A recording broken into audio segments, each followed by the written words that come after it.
який не реалізовував свій удар. Тимофієнко, спроба номер 2, забиває Тимофієнко.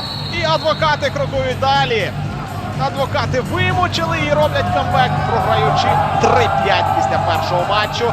Вони тут фактично втратили перемогу основний час, коли ми бачили там за останніх кілька секунд, десятки секунд летів їхні ворота, але серію 14 надскладну з 14 ударами, 11-10 забирають саме адвокати і перемагають. Друга спроба від капітана Сергія Тимофієнка стає вдалою. Тож, друзі, чумовий, просто шалений, божевільний поєдинок. Ставте вподобайку обов'язково цій трансляції, якщо ви саме що кайфанули від цього матчу. Зрештою, за господарями. Пишіть свої враження від поєдинку. Дякую колегам за роботу. Бережіть себе. Чуємося.